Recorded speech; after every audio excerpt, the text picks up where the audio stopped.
Hey guys, Dr. Ben here, FA Well Centers. Let's talk about cancer today. And this is something that I guarantee you, a loved one, somebody your life has been affected by cancer. And I want to go over today where the research is going, why we have failed miserably with cancer treatment, with cancer prevention, all of these things that we've been looking at for years and years and years. 50 years they've been burning this whole slash and burn, chemo, radiation, cut it out, all these things, which at certain times can be appropriate, but it is not the entire solution. Obviously, our survival rates aren't going up dramatically. There's no cure. They've been collecting billions and billions of dollars for years trying to find the cure to cancer, and it might be sitting right in front of their face. It might be more about prevention than it is about actual treatment. So pop down below if you guys have dealt with cancer, if your loved ones dealt with cancer, and if you've done anything different than the traditional route of chemo and radiation, and give some feedback to people. We know people that have gone down to Mexico. We know people that have done alternative treatments. Pop some things down below if you have done some of those. This is a great community, great resource. Give people some hope, some motivation. So here's what we're looking at. For years, the research has been going into genetics.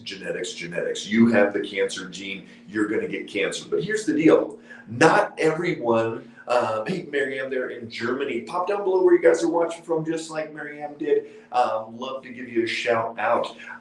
So just like years and years and years of genetic research, they were hoping to find that gene. But not everybody that has breast cancer gene, gets breast cancer. And not everybody that gets breast cancer has that gene. Some people don't have that gene. So why is that? Why do some people get it? Why do some people have genetic component? Why do other people not have genetic component?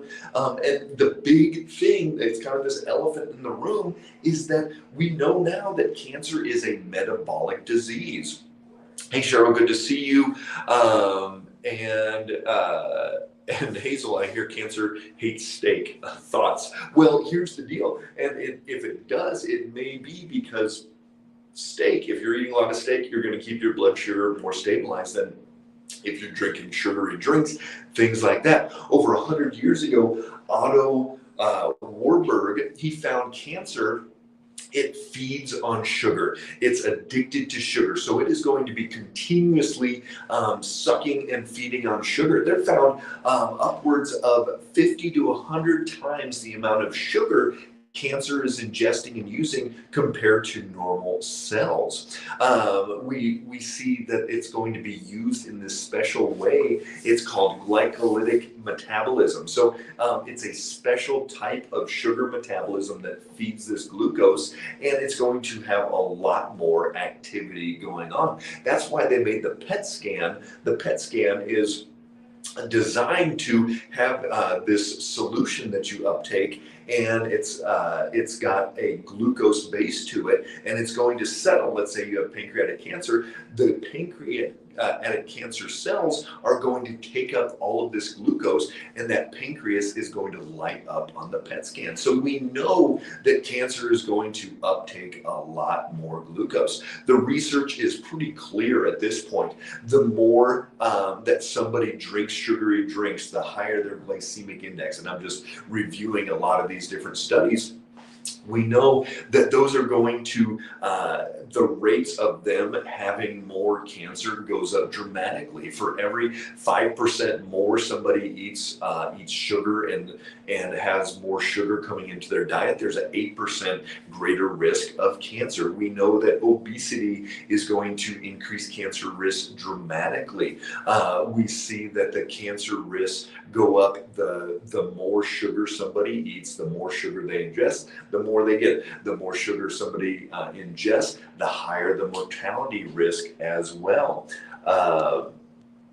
Sharon, people need to learn how to stop making cancer. There are many things you can do. Need to get to the cancer stem cells and get rid of those. Water fasting and juicing under supervision.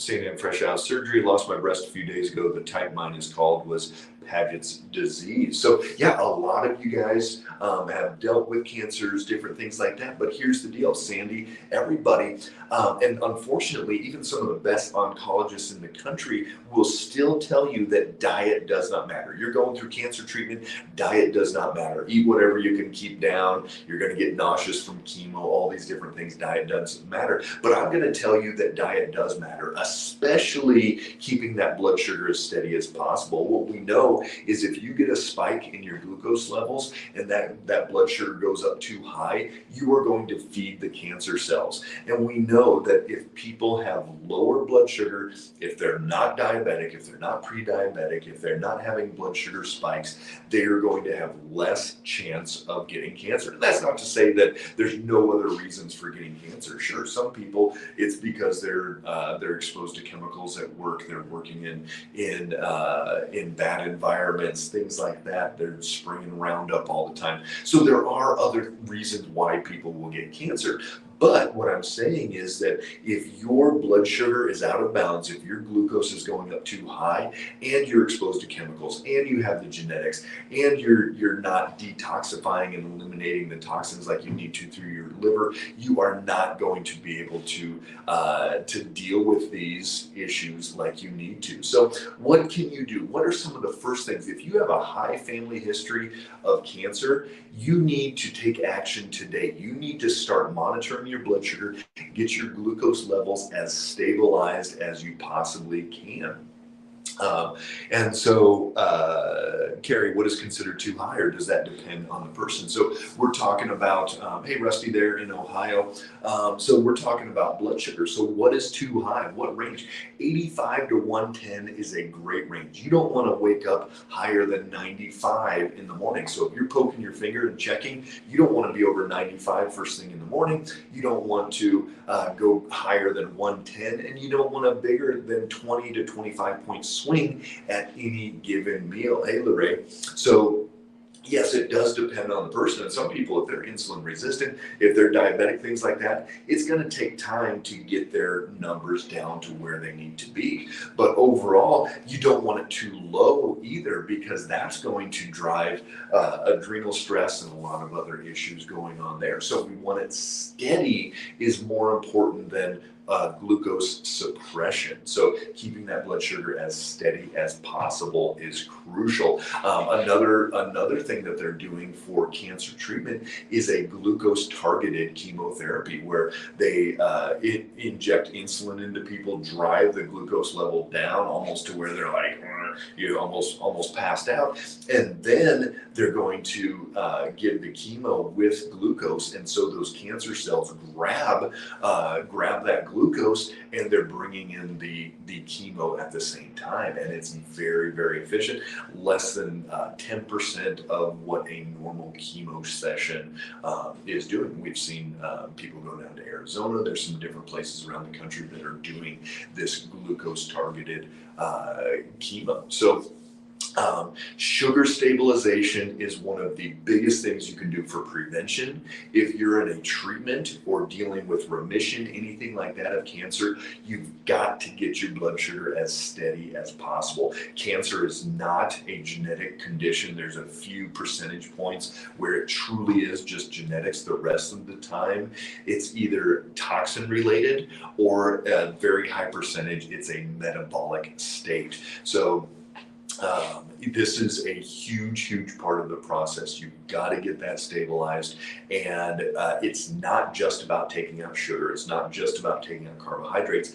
Many foods that you don't even realize that are causing this are going to be a big part of the problem. So that's where finger prick blood sugar monitoring, or like we do with all of our patients and use a continuous glucose monitor where you're able to see that blood sugar 24/7 is crucial. So remember, guys, cancer, it doesn't just have to happen. It's not just, oh, I'm destined to get cancer. No, there are specific metabolic reasons why it's happening and things you can do today to start making these changes. So I just really encourage you guys, whatever you can do do. If you've heard me talk about blood sugar before, and you've heard about Alzheimer's and all these other things, but now that you see that there's a cancer component to it as well, you've got to get that as stabilized as you possibly can. So love having you on. If you've got questions at all, pop those down below, and we'll give you some further research, some other information that you can look up and start teaching yourself what to do and how you can live the best life that you can. Take care, guys.